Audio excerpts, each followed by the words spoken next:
Hi, it's Grandmama Doris. This little story is about Solomon.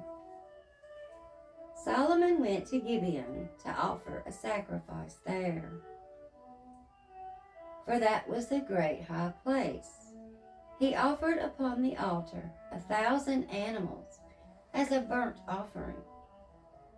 In Gibeon, God appeared to Solomon in a dream by night, and he said, "Ask what I shall give you."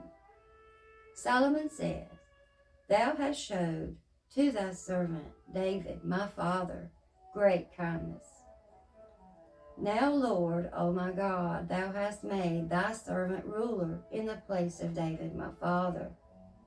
Although I am but just a child who does not know how to go in or come out, give thy servant, therefore, an understanding mind to rule over thy people, that I may see clearly what is good and what is evil.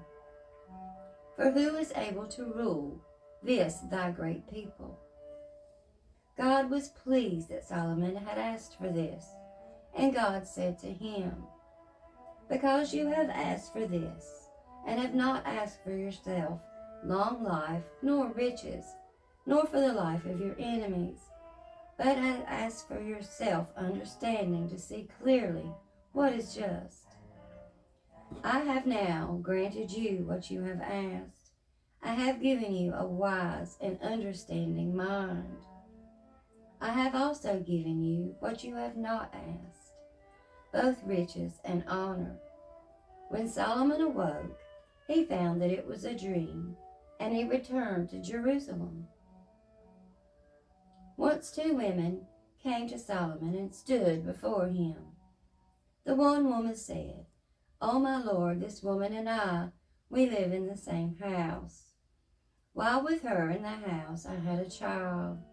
3 days later, this woman also had a child. We were alone by ourselves in the house. While we two were alone, and the woman's child died in the night because she laid upon it. Then she rose at midnight, and she took my son from beside me. While your servant slept and laid on it, she laid it on her breast, and laid her dead child on mine. When I rose at dawn to nurse my child, there it was dead.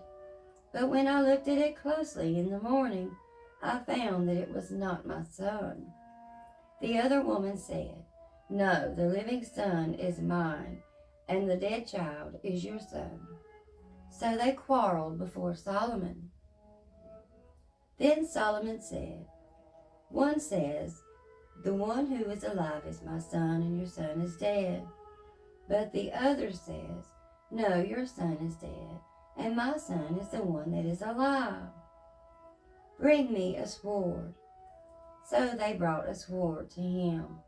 Then he said, 'Divide the child into 2, and give half to the one and half to the other woman.' At that, the woman whom the living child belonged to, she spoke to Solomon. For she said her son with all her heart. 'Oh,' she said, 'O my lord, give her the living child, and on no account put it to death.' But the other woman said, 'It shall be neither mine nor yours. Divide it.' So Solomon said, 'Give the first woman the living child, and on no account put it to death, for she is truly its mother.' When all of Israel heard of this decision, which Solomon had given, they had great respect for him, for they saw that he had divine wisdom to decide questions and do it justly." Thank you so much.